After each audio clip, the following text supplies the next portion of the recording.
ఇది చాలా toughest situation. ఎందుకంటే ఒకటి కాదు, నాకు ఆర్య తర్వాత ఏ సినిమా చేసింది ఫ్రాంక్ గుర్తులేదు. చేసినా కూడా బికాస్ టెన్షనో లేకపోతే ఎక్కువ ప్రెషరో ఎక్కువ, బికాస్ ఫస్ట్ సినిమా కాబట్టి ప్రతి మూమెంట్ గుర్తుంది. సో పేరు పేరున చెప్పాలి, మిస్ అయిపోవచ్చు, సరిగా చెప్పలేను మన టెన్షను. బికాజ్ ఎక్కడ కన్క్లూడ్ చేసుకుందాం అనుకున్నా, ఒక వేలో వెళ్దాం అనుకున్నా సరే చాలా కష్టంగా ఉంది. సో అంత టఫ్ సిచ్యుయేషన్ ఇప్పుడు నాకు. యాక్చువల్గా ఈ సినిమా చేద్దాం ఉన్నప్పుడు వేమ ఉన్నాడా? అరే వేమ, యాక్చువల్గా ఇద్దరు స్టార్ట్ చేసాం రాయడం. ఇది ఆర్య అనే స్క్రిప్ట్. సో ఫస్ట్ వైజాగ్ వెళ్ళిపోయి అంటే నా ఫ్రెండ్ రవికుమార్ ఉన్నాడు ఇక్కడే, వాడి దగ్గర ఒక 10,000 తీసుకుని ఎయిటర్ మోహన్ గారి దగ్గర, అంటే అప్పుడే ఎయిటర్ మోహన్ గారి దగ్గర చేస్తున్నాం, మేము రైటర్స్గా చేస్తున్నాం ఇద్దరం. చేస్తున్నప్పుడు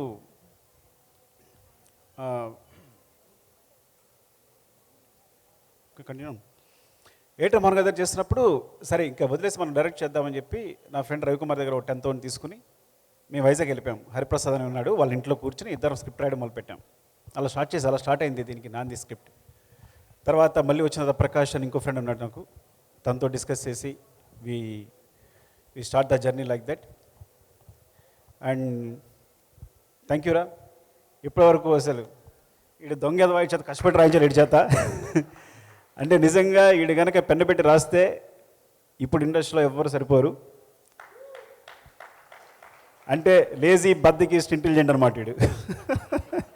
సరే ఇటు సందర్భం వచ్చినప్పుడు చెప్తాం కదా ఎప్పుడైనా వీడి సినిమా అయినప్పుడు. అండ్ అలా స్టార్ట్ అయింది. తర్వాత నేను రాజుగారికి మాంటేజ్ చెప్పడం, సినిమా చేయాలనుకోవడం. రాజుగారి నిజాయితీ ఏంటంటే సినిమా చేద్దాం, దిల్లీ హిట్ అయితే కేవలం నా సిన్సియరిటీ, ఒక్క మాంటేజ్ అంతే. ఆయన కూడా ఒక మాంటేజ్తో అద్దరిపోయిందని చెప్పి ఆ మాంటేజ్ కోసం కూర్చుని సినిమా చేద్దామని. దిల్లీ సినిమా హిట్ అయిన తర్వాత నాకు ఫోన్ చేసి రా సినిమా చేద్దామని. అక్కడ కూడా విచిత్రం జరిగింది. సినిమా చేద్దాం వెంటనే ఒక స్క్రిప్ట్ ఇచ్చారు నాకు, అదొక రీమేక్ మూవీ. అంటే అప్పుడే అసినేటర్ కదా, కొంచెం పొగరగా ఉంటాం మనం, ఇప్పుడే వచ్చామని చెప్పి ఆ స్క్రిప్ట్ వెనక్కి చూశాను, నేను చేయను రీమేక్ అని. మరి అయితే కథ చెప్పు అన్నారు. మీకు మాంటేజ్ చెప్పాను కదా, ఆ మాంటేజ్ నా కథ చెప్తాను మీకు అని. సరే చెప్పు అన్నారు. చెప్పాను. అదొక విచిత్రం కదా, ఇట్స్ అ లాంగ్ స్టోరీ, చాలా అందరు ఇన్వాల్వ్ అయి ఉంటారు అందులో. సో అట్లా సరే మనం వెళ్ళిపోదాం సినిమాకని. అదే ఆ ధైర్యం, ఫస్ట్ ఆఫ్ ఆల్ అంత ధైర్యంతో ముందుకు వచ్చి కొత్త సినిమాని, ఇప్పుడంటే కొత్త డైరెక్టర్స్ అందరికి కూడా చాలా అవకాశాలు వస్తున్నాయి. అప్పుడు కొత్త డైరెక్టర్ని ఎవరైనా ప్రోత్సహించేవాళ్ళు లేరు, సినిమా ఇచ్చేవాళ్ళు లేరు. అలాంటి సందర్భంలో అయినా ఒక కొత్త డైరెక్టర్తో అంత గట్స్తో ఒక సినిమా చేయాలనుకోవడం చాలా గొప్ప విషయం.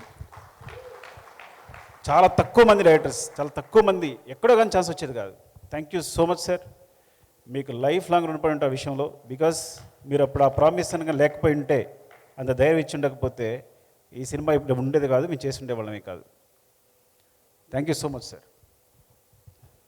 దాని తర్వాత బన్నీ కథ చెప్పడం జరిగింది. చెప్పిన తర్వాత కొంచెం స్పేస్ వచ్చింది.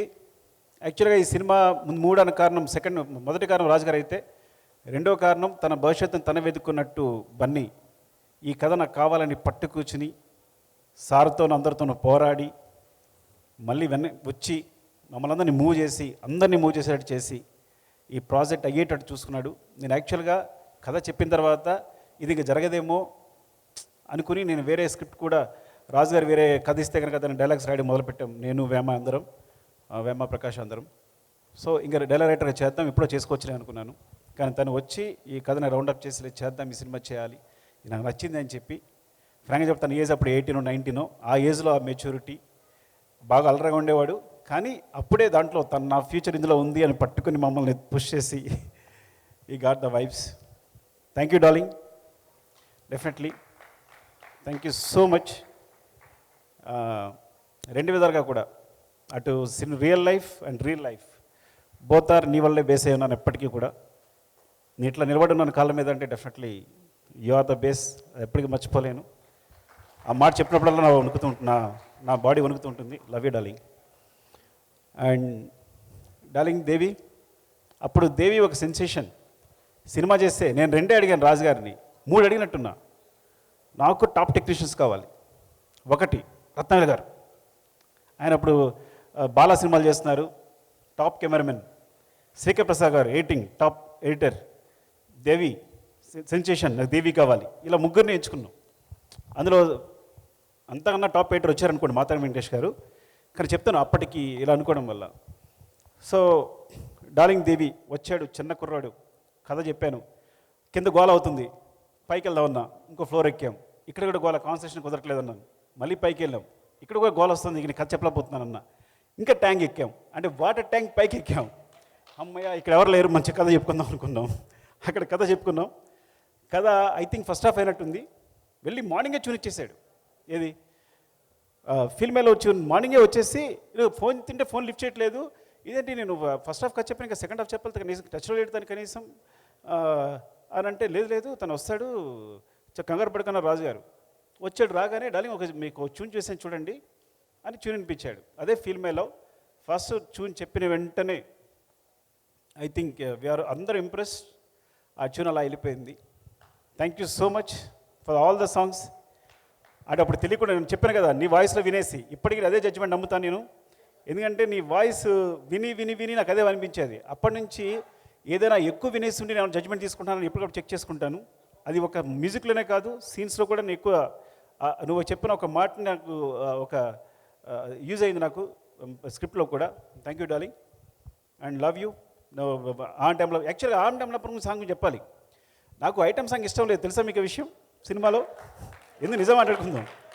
నాకేంటి చెయ్య చెయ్య చెయ్య అంటే నేను మణిరత్నం ఫేవరెట్ ఫ్యాన్ని. అంటే అంత అందంగా వయ్యారంగా ఏదో పెద్ద కళాత్మకంగా తీయాలి సినిమా అనుకుని, ఈయనేమో ఐటమ్ సాంగ్ అని అంటే అమలాపురం అని ఈయన మాట్లాడుతున్నారు. సో ఓవరాల్గా నేను దాని లిరిక్ రాయించుకున్నప్పుడు ఆ టైంలో నచ్చింది, చూన్ నచ్చింది. కానీ దాని లిరిక్ రాసేటప్పుడు ఏమైందంటే టైం లేదు. వేటు గారి దగ్గర పంపించినప్పుడు అన్నీ అందులో వేరే వేరే పదాలు వచ్చేస్తే ఇంకా రాజుగారితో గొడవ పడ్డాను నేను. నా సినిమా ఇది కాదు, ఈ కథ కాదు. అల్లువారి పిల్లగాడ ఏంటి, అల్లువారి పిల్లగాడ అంటే నా స్టూడెంట్, నా హీరో ఆర్య, అల్లువారి అబ్బాయి కాదు. సో ఇట్లా అంటే ఆర్య వచ్చి హీరోయిన్ ఎత్తుకోవాలి, కానీ అరవింద్ గారి అబ్బాయి అయితే ఈజీగా కొట్టేస్తాడు హీరోయిన్ని, అమ్మాయి వెంటనే పడిపోద్ది, ఆయనకి చాలా డబ్బులు ఉన్నాయి. నా ఆర్య పూరు పాప బైక్ కూడా లేదు, సైకిల్ మీద వెళ్తుంటాడు అని. అది శంకర్ మాస్టర్ కూడా కారులో ఇప్పుడు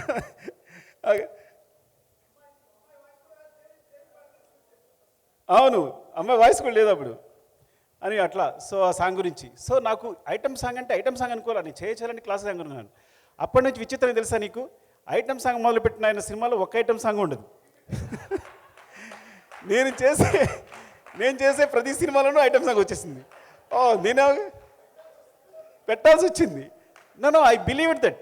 పెట్టడమే కాదు, నేను ఐటమ్ సాంగ్ని నమ్మాను. అమ్మో ఇంత పెద్ద హిట్ అవుతుందా సాంగ్ అంటే, ఇంత వైపు వస్తుందా, సినిమా ఇంత దూరం తీసుకెళ్తుందా అని నేను ఇటు వచ్చేసాను. రాజుగారు అటు కళాత్మకంగా వెళ్ళారు. ఆయన ఐటమ్ సాంగ్ టచ్ చేయలేదు ఆయన అట్లా. సో చాలా విచిత్రంగా ఉంటుంది అన్నీ ఇలాంటివన్నీ చెప్తుంటే. ఇట్స్ అవునవును. And thank you darling. And I think ఆ జర్నీ అప్పటి నుంచి మన జర్నీ ఇట్లా సాగుతూనే ఉంది. ఎప్పటికప్పుడు సపోర్ట్ చేస్తూనే ఉన్నావు నాకు. అండ్ చెప్తాను కదా, నా మ్యూజిక్కే నువ్వు, నా సంగీతమే నువ్వు. నాకు సంబంధించి మ్యూజిక్ అయినా నాకు ఎంత కూడా తెలియదు, వనమాలు కూడా తెలియదు. ఎప్పుడు ప్రతిరేషన్ నీదే, ప్రతిదీ నీదే, ఇంతవరకు తీసుకొచ్చావు. సినిమాలు కూడా చాలా సపోర్ట్ చేసావు నీ మ్యూజిక్తో. Thank you so much darling. And చాలామంది ఉన్నారు ఇక్కడ. శివాని మోసం చేశాను మా బిగినింగ్లో నేను. Thank you Shiva, accepting the role. చాలా ఫన్. కొంచెం శివ నేను సెకండ్ లీడ్ అని కొంచెం కోపంగా ఉండేవాడు అప్పుడు. తనుకున్నప్పుడల్లా కోపం వస్తుండే శివకి. అంటే నాట్ లైక్ దట్ యాక్చువల్లీ. సరదాగా మాట్లాడదాం అనుకున్నాను ఇన్నాళ్ళు నిజంగా అని. And I was so impressed అప్పుడు నువ్వు చేసే పర్ఫార్మెన్స్ కానీ, నీ ఐస్ చూసే విధానం కానీ, అండ్ మీ కాంబినేషన్ కూడా కరెక్ట్గా కుదిరేది. And thank you Shiva, love you.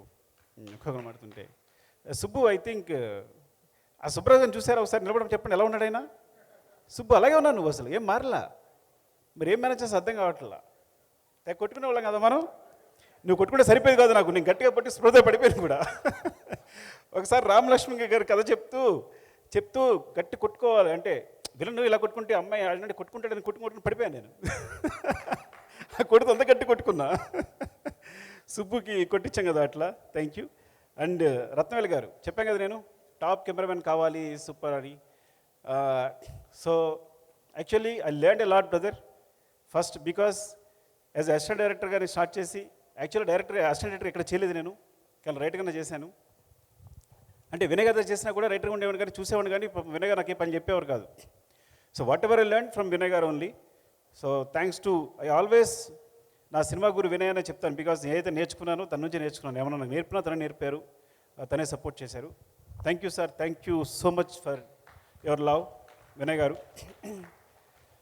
And and తర్వాత ఫ్రాంక్గా చెప్పాలంటే సినిమాకి సంబంధించి నా గురువు రత్నవేలు గారే. అండ్ బిగినింగ్ ఐ రోట్ నేను కూర్చుని మా శివగాడు ఉన్నాడు కెమెరామెన్ శివ, మన శివ ఉన్నాడా, వచ్చాడా? శివ అసిస్టెంట్గా చేశాడు కదా, శివను పట్టుకుని షార్ట్ డివిజన్ రాసేసుకున్నా. ప్రతి సీన్కి ఇంత బుక్ ఉంటుంది, ఇంకా ఉంటుంది అది షార్ట్ డివిజన్. సో అవి కొన్ని సాధ్యమయ్యి కొన్ని సాధ్యం కానీ ఉండేవి. సో సెట్లోకి వెళ్ళినప్పుడు ఆ ప్రాబ్లం ఎదురయ్యేది తనతో. సో ఆ విషయంలో తను సపోర్ట్ చేసేవాడు. నో సుకు ఇది కాదు, ఇది రాదు డెఫినెట్గా ఈ కాంబినేషన్ ఇట్లా రాదు, ఇలా చేయొచ్చు అని. సడన్గా 1 వీక్ తర్వాత ఆయన వదిలేసి వెళ్ళిపోయారు వేరే సినిమాకి. నేను దేవా ఓ 2 రోజులు షూట్ చేయాల్సి వచ్చింది. ఎంత టెన్షన్ పడ్డామంటే గుర్తుందా, ఫ్రూట్స్ ఇచ్చే సీన్. దేవా అంటాడు, సార్ ఇంత పాయింట్ ఆఫ్ వ్యూ సార్ ఇంకా పోండు అంటాడు. అరే అంటే అంత పాయింట్ ఆఫ్ వ్యూ సార్ ఇంకా పోండు అంటాడు. ఏంటి ఇక్కడి నుంచి ఇక్కడ కెమెరా కదపడానికి? నేను ఒకసారి బేసిక్స్ ఆలోచించుకున్నా, ఈ సినిమా ఏంటి ఇంత ఏదో కొంచెం కొత్త గొప్ప మ్యాథమెటిక్స్ చెప్పొచ్చున్నాం కదా, ఉన్నవి 4 లెన్సులు, దీనికోసం ఎందుకు టెన్షన్ పడుతున్నావు? Okay these are only axis, ఇంత మించే ఉంటుంది. అరే నువ్వు అలా ఉండి పక్కన పెట్టు, కెమెరా కూడా పెట్టు, కెమెరా పెట్టు అని. Then I started the direction. Actual direction అక్కడ స్టార్ట్ అయింది నాది. Thank you so much brother for your love. And Deva, అప్పుడు దేవా కూడా చాలా సపోర్ట్ చేశాడు, ఆర్టిస్ట్ పొజిషన్ ఇవ్వడం కానీ అది కానీ. థ్యాంక్ యూ దేవా, ఉన్నాడు లేడు ఇక్కడ. అండ్ తర్వాత కొంత క్లాష్ తను విజయ్ చేశాడు, విజయ్ చక్రవర్తి చేశాడు. Vijay thanks for your support, చాలా చాలా సపోర్ట్ చేసావు ఆ టైంలో. Thank you so much. And Shankar master, నాకు తెలుసు చాలా జోకులు ఉండే నా మీద. ఆ జోకులు ఏంటి ఒకసారి చెప్పొచ్చు కదా? నేను ఏదో ప్రియరాగం చేస్తున్నప్పుడు మాట్లాడితే ఒక మాంటేజ్ కోసం కొబ్బరికాయలు తీసుకొచ్చేవాడిని, వీటితో చేద్దామని. వీళ్ళిద్దరు నవ్వుకునేవారు బాగా. లేదా రింగులు పట్టుకొచ్చేవాడిని. సో ప్రతిదీ రకరకాల మాంటేజ్ తీసేయాలని చెప్పి. ఇంకా చాలా మాంటేజ్, ఒక 60, 70, 100 మాంటేజ్ ఉంటే వేమా, ఒక 100 మాంటేజ్ ఉండేమో. తీస్తూనే ఉండేవాళ్ళం అవన్నీ. వీళ్ళిద్దరు నవ్వుకుంటుండేవారు బాగా, నన్ను ఏడిపిస్తుండేవారు. సీరియస్ కదా వీళ్ళిద్దరిని. రత్న గారు శంకర్ సీరియస్ కదా, నన్ను ర్యాగింగ్ చేసేవారు, గుర్తుంది నాకు. And Nikki, thank you Nikki, thank you. Last step moment కోసం ఇంకొక విచిత్ర విషయం చెప్పాలి. సో రాజుగారికి నాకు ఇంకో గొడవ అయింది. ఎందుకంటే నాకు కంపల్సరీ ఆ మాంటేజ్ చెప్పాను కదా, మాంటేజ్ తీయాలి. పైన వాటర్ పడుతుంది, ఆమె డాన్స్ వేస్తుంది, కింద వాటర్ పడుతుంటే కింద హీరో నిలబడ్డాడు. ఆ మాంటేజ్ లేకుండా సినిమా రిలీజ్ చేస్తాం అని అంటే నో చాలా ఎక్కువ ఖర్చు పెట్టేస్తున్నావు, నెంబర్ ఆఫ్ డేస్ కొత్త సినిమాకి ఇంత చేసిన లేదని ఆయన మీరు ఇద్దరం తిట్టుకున్నాం. ఒక రేంజ్కి వెళ్ళిపోయింది. మీరు దగ్గర నుంచి నువ్వుకి వెళ్ళిపోయాను నేను, కోపం వచ్చేసి. ఏంటైతే నువ్వు ప్రొడ్యూసర్ అయితే ఏంటి అలా వెళ్ళిపోయాను అంటే నేను ఇవ్వను, అదే ఇద్దరు కేకలు వేసుకుంటున్నాం. అది సడన్గా కాలు పెట్టేసుకున్నాం. ఇప్పుడే కదా నువ్వు నరిచేడు కాలు పెట్టినట్టే. సార్ ఒక్కరోజు షూట్ ఇవ్వండి సార్, ఆ మాంటేజ్ మిస్ అయిపోతున్నా నేను. అలాగే నిక్కీ ఒక స్టెప్ చెప్పాడు, చాలా బాగుంది అది, విల్ డూ సంథింగ్ సార్ అంటే ఇంకా నవ్వేసుకుని సరే చేసుకో అని ఇచ్చేసారు 1 డే. సో దట్ 1 డే ఆ మూమెంట్ అంత సెన్సేషన్ అయింది నిక్కీతో. సో సమ్టైమ్స్ ఏమంటానంటే, మీరందరూ అనుకుంటారు ఒక డైరెక్టర్ అంటే చాలా పొగరుగాను లేదంటే వాడు చాలా అసలు చెప్పింది వినంట. నేను సినిమా బిగినింగ్ కొత్తలో ఇదే ఆలోచించినవాడిని, నా వెనకాల అన్నీ వినేవాడిని. మణిరత్నం ఒక రోజు షూటింగ్ క్యాన్సిల్ చేశారంట, మనం కూడా క్యాన్సిల్ చేయాలి.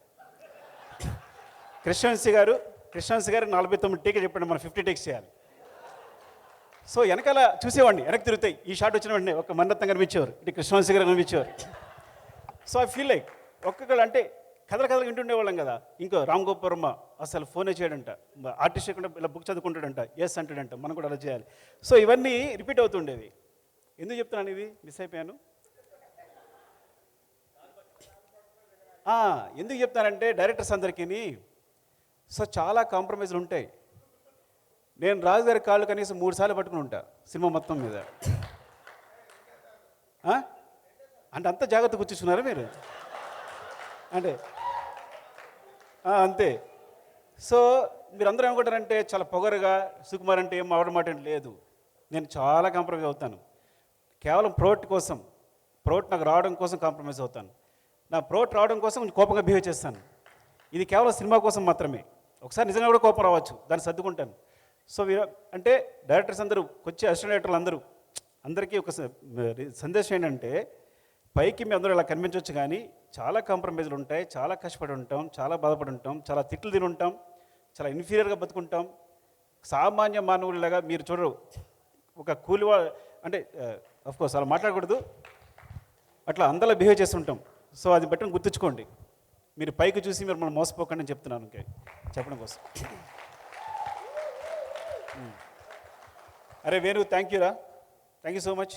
ఈ డైరెక్ట్గా వచ్చిన ఎస్టిమేట్ని వస్తాను, నువ్వు నేను లేకపోతే నువ్వు చేయలేమన్నాడు వీడంతే, వీడు వచ్చేసి వేణుగాడు.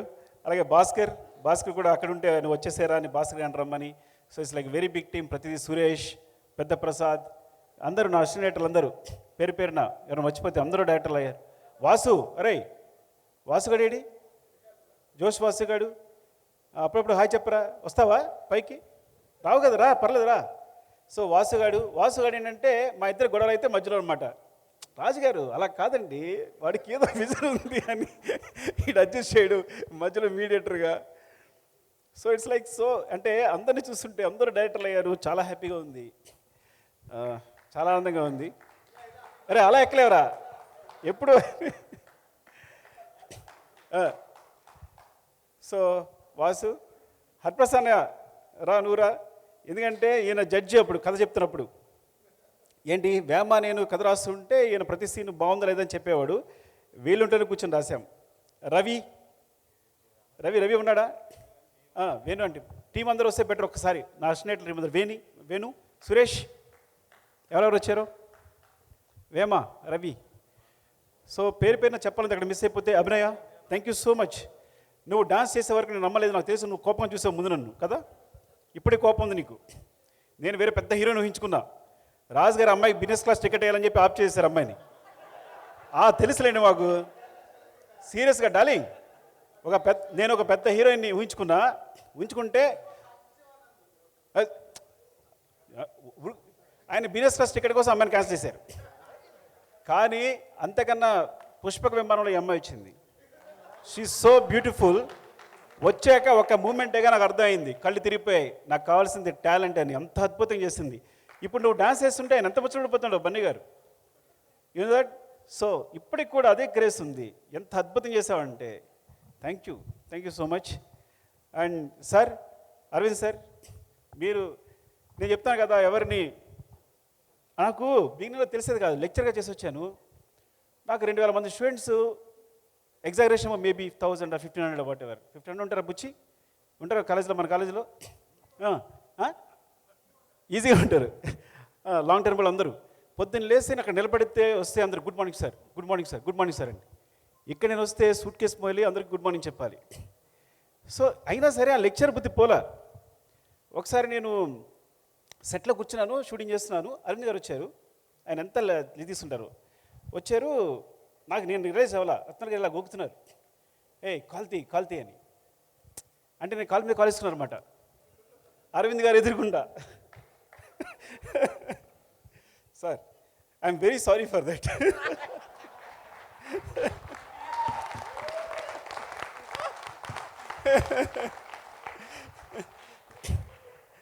అంటే ఆ తర్వాత బన్నీ మాట్లాడుతూ ఉంటాడు, అప్పుడు గ్రావిటీ అని పదవి ఉపయోగిస్తుంటాడు. మీ గ్రావిటీ అంటే తర్వాత తెలిసింది. అవును సార్, అవును. అది కాదు కానీ సార్, కొంచెం అలాంటిదే. Sorry sir.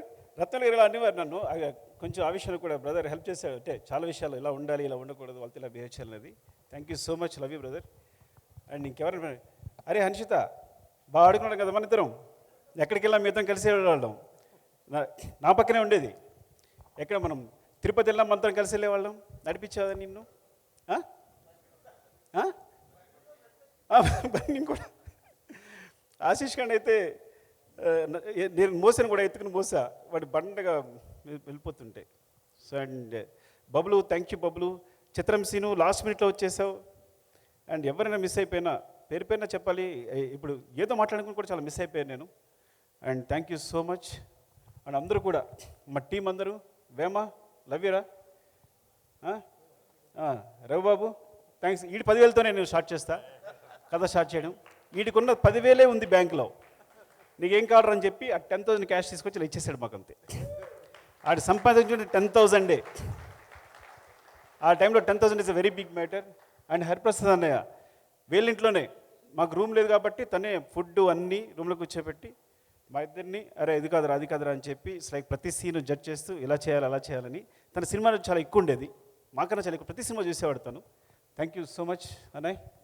అండ్ వాసుగా ఈడికే చెప్పే ఫస్ట్, తర్వాత కథ చెప్తే రాజుగారు నీకు సురేందర్కి చెప్పినట్టుగా సూర్యుడు అందరికీ ఒక్క నిమిషం చెప్పేస్తాను, మీకు బోర్ కొడితేమో. రాజుగారు చెప్పాను, రాజుగారు కొంచెం ఈడేదో కొంచెం బ్రోకర్లా ఉన్నాడు అని కాదు, కానీ ఇది చెప్తున్నాడు బాగుంది సుకు అద్దరిపోయింది, కానీ కథ చాలా క్రిటికల్గా ఉంది, నేను ఆలోచించుకుంటా అన్నారు. నేను ఒకసారి ఆలోచించుకున్నాను. సో మార్నింగ్ వీళ్ళిద్దరికి చెప్పా, వీళ్ళకి సూరికి మన మీరేమో చెప్పాను అప్పుడు. సో వీళ్ళు సపోర్ట్ చేశారు ఆ విధంగా. అంటే అప్పుడు రాజుగారు వచ్చి వీళ్ళు అడిగారు ఎలా ఉంది అంటే బాగుంది సార్ అంటే అఫ్కోర్స్ ఇమీడియట్ డెసిషన్ అనుకోండి. So thank you. నేను ఎప్పుడు సరిగా బాగా మాట్లాడుతున్నానో లేదు తెలియదు కానీ ఫినిష్ చేస్తా. నీకేమైనా మిస్ చేశానా? ఏమైనా మిస్ చేశానేమో కాదని అని. అండ్ మధు గారు, ముఖ్యంగా మధు గారికి చెప్పాలి. అలాగే మాతాడి వెంకటేష్ గారు రాలేదు. మాతాడి వెంకటేష్ గారు అన్నారు ఒక మాట, అరే నువ్వు కొత్త డైరెక్టర్ కొన్ని అనిపించట్లా, పాత డైరెక్టర్లాగా ఏ క్లోజప్ వాళ్ళతో అదే క్లోజప్ తీస్తున్నావు అన్నారు. ఆ మాట ఎందుకు గుర్తొస్తుంది సార్ ఇప్పటికి, నేను అలా తీయట్లా ఇప్పుడు నేను. ఎందుకంటే అప్పుడు ఫిల్మ్ కాబట్టి ఈ క్లోజప్ అంటే ఈ క్లోజప్పే తీసేవాళ్ళం, ఇప్పుడు డీజిల్ కాబట్టి రోల్ చేస్తూనే ఉన్నాం. అప్పటికి ఎక్కువ రోల్ చేసేవాడిని, కానీ ఆయన నువ్వు కరెక్ట్గా తీసావు, ఇది ఈ క్లోజప్ ఈ క్లోజప్ తీసావని ఎప్పుడు క్లోజప్ పెడదాం అనుకున్నా ఆయన మాట గుర్తొస్తుంది. ఈసారి కూడా సిన్సియర్గా మనం ఇలాగే తీద్దాం, ఎక్కువ వేస్ట్ చేయకుండా అనుకుంటాను, కానీ ఏదో తీసేస్తుంటాను. ఫ్రాంక్గా చెప్పాలంటే అదే చాలా డిసిప్లిన్గా చేసిన cinema Arya. And thanks Venkatesh గారు, ఆయన చాలా సపోర్ట్ చేశారు. ఎందుకు అంటే ఒక సినిమా చూసి రాజు గారు అది ఎలా ఉంది అంటే నా ఒక 1 వీక్ ఎడిట్ చూసి నువ్వు మర్చిపోయి సినిమా సూపర్ హిట్, ఈ కుర్రాడు చాలా బాగా చేస్తాడని చెప్పి చాలా ధైర్యం చెప్పారు. రాజు గారు కొంచెం డౌట్ అని కదా, ప్రొడ్యూసర్గా తెలుసుకోవాలి ఉంటారు కదా, తెలిసినప్పుడు థ్యాంక్ యూ సార్ వెంకటేష్ గారు, love you so much. And Chiranjeevi గారు ప్రత్యేకంగా థ్యాంక్స్ చెప్పాలి, ఎందుకంటే అరవింద్ గారు పంపించారు చిన్న గారు నా టెస్ట్ కోసం కథ చెప్పడానికి. నేను అద్దం ముందు ఒక నెలలు ప్రాక్టీస్ చేశాను కథ చెప్పడానికి, ఎందుకంటే చిరంజీవి గారు అంటే అక్కడ చిరంజీవి గారిని చూస్తున్నాను అంటే మా ఊళ్ళో పెద్ద కథగా చెప్పున్నారు, చిరంజీవి గారి దగ్గరికి వెళ్తాడంట మాట్లాడతాడంట అని ఆ టైంలో. సో వెళ్తే ఆయన అరవింద్ గారు చెప్పారు నువ్వు 15-20 మినిట్స్ చెప్పాలి కదా, ఆయనకి అంత టైం లేదు అన్నారు. సేమ్ అందరిలాగే నేను కూడా వెళ్ళి సార్ అరవింద్ గారు చెప్పారు మీకు 20 మినిట్స్ అలా చెప్పమన్నారు, కానీ కథ చెప్తుంటాను మీరు ఎక్కడ బురుగుతాడు అక్కడ ఆపేయండి అన్నాను. ఈ టెక్నిక్ ఎవరో చెప్పారు నాకు అప్పట్లో గుర్తులేదు. సో నేను కథ చెప్పడం మొదలు పెడితే ఆయన చాలా ఎంజాయ్ చేశారు. 3 అవర్స్ చెప్పాను కదా ఆయనకి, 3 అవర్స్ చెప్పాను. నేను ఎంత షాక్ అయ్యానంటే మెగాస్టార్ మీరు ఊహించారు, ఆయన కథ చెప్పడం కోసం నెలలు అద్దం ముందు ప్రాక్టీస్ చేస్తుంటాను, ఎగ్జాగరేషన్ లేదు అంతకన్నా ఎక్కువ చేస్తుంటాను. ఆయన కళ్ళ ముందుకు వచ్చినప్పుడు ఆయన కళ్ళు చూసి చెప్పడని చెప్పి నేను నా అద్దం చూసుకుంటాను, ఊహించుకుంటున్నా. ఆయన ఫేస్లో ఎప్పుడు నేను చూడకుండా చెప్పేశాను నేను. తర్వాత నేను ఇలా అంటుంటే టీ గ్లాస్ వెళ్ళిపోతాను, టీ గ్లాస్ పక్కన పెట్టేవారు. ఇప్పటికి గుర్తు ఒక ఎలిఫెంట్ బొమ్మ ఉండేది అక్కడ, ఇలా అంటుంటే పడిపోతే నేను పట్టుకున్నారు. సో ఇట్లా అప్పుడు అరవింద్ సార్ ఫోన్ చేసి అరవింద్ చాలా బాగా చెప్పాడు ఎబ్బంటే, అటు నుంచి నాకు వాయిస్ అని నాకు అర్థమవుతుంది, తీగలడంటారా అనేది వచ్చినట్టుంది వాయిస్ సార్ మీరు.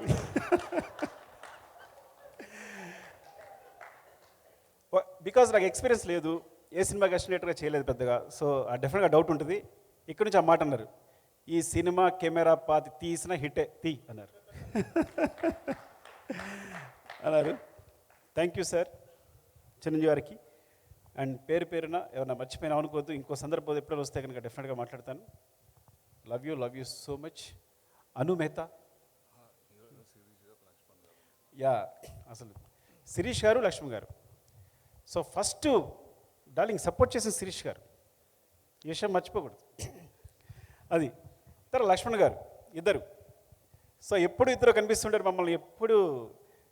రాజుగారు బికాజ్ రాజుగారి స్క్రిప్ట్ సైడు అడ్మినిస్ట్రేషను ప్రొడక్షన్ అని చూసుకుని ఉంటే మమ్మల్ని అందరినీ ప్యాంపర్ చేసేవారు. శిరీష్ గారు లక్ష్మణ్ గారు మా ఇద్దరిని ప్యాంపర్ చేసేవారు. మాకు కావాల్సిన అది తింటావా, ఇది తింటావా, ఇది చేసుకుంటావా, ఇది తాగుతావా అని.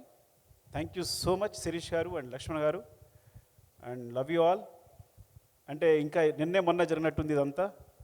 ఇంకా నేను అసలు మీరు నమ్మరు, అందరికీ అలా ఉంటుందేమో, నాస్టాలజీ కూడా లేదు, నిన్న జరిగినట్టే ఉంది, ప్రతి విషయం నాకు గుర్తుంది ఈ సినిమా సంబంధించి అన్నీ.